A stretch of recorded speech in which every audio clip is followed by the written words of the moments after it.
Welcome, young adventurers, to a land of ancient stories and heroes. Get ready to hear a tale that's been passed down through the ages. It's the exciting story of David and Goliath. Imagine a brave young shepherd named David facing a huge giant named Goliath. It's a story of courage, faith, and how even the smallest can do amazing things. Let's dive into this adventure together and discover how David's bravery changed everything. David and Goliath. David was the youngest of 8 brothers. His 3 eldest brothers were serving in the Israelite army at a time when the Philistines were very strong and powerful. David's father Jesse asked David to take some provisions of wheat, cheese and bread to his soldier brothers and see how they were doing. So early the next morning, David set off for the Israelite army camp at Oak Valley in Judah. David left his bundles of food in the care of a sentry, ran to the troops who were deployed, and greeted his brothers. King Saul and his Israelite army were assembled on one hill facing the Philistines on the hill opposite. While they were talking together, the Philistine champion, Goliath of Gath, stepped out from the front lines of the Philistines.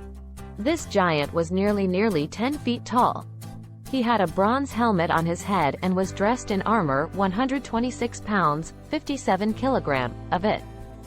He wore bronze shin guards and carried a bronze sword. His spear tip alone weighed over 15 pounds, 7 kilograms. His shield-bearer walked ahead of him. Goliath shouted the challenge he had been making each day. "Why bother using your whole army? Am I not Philistine enough for you? And you're all committed to Saul, aren't you? So pick your best fighter and pit him against me.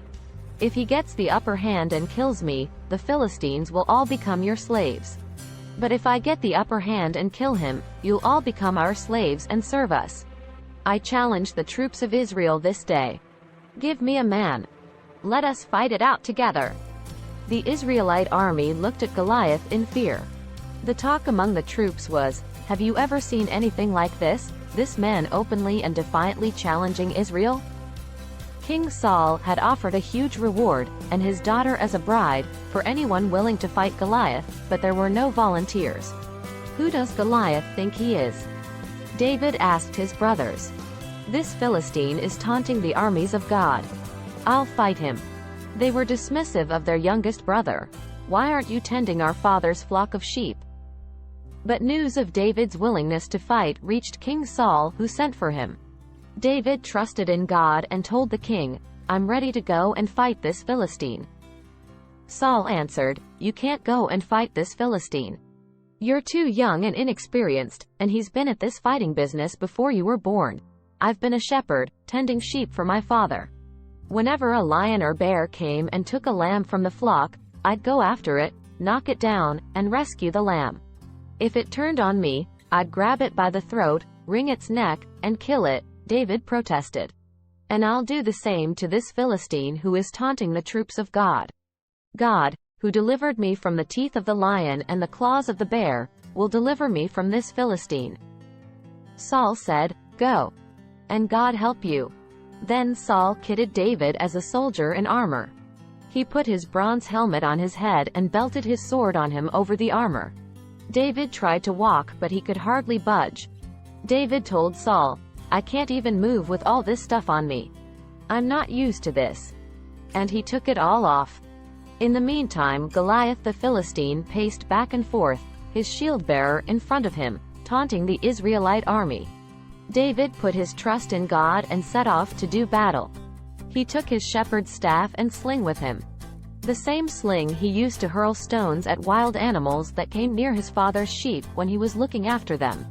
David selected 5 smooth stones from the brook in the valley, and put 4 of them in the pocket of his shepherd's pack. The remaining stone was loaded into his sling. David then advanced toward Goliath, who sneered at the youngster coming towards him.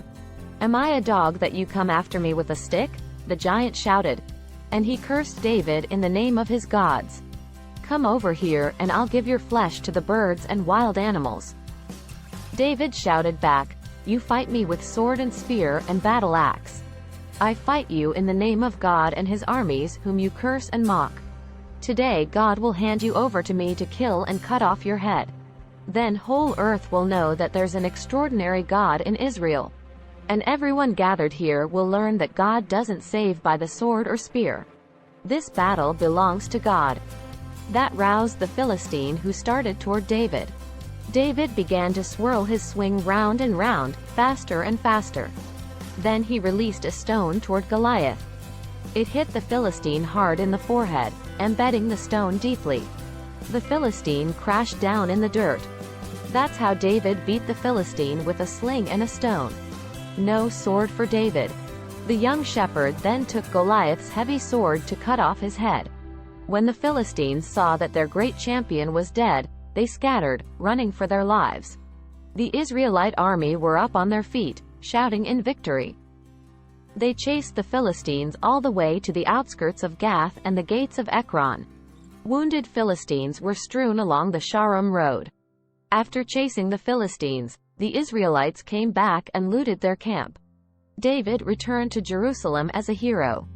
Saul asked David, "Young man, whose son are you?" "I'm the son of your servant Jesse from Bethlehem," said David. Little did King Saul know that one day, this young man who trusted in God would become the next king of Israel.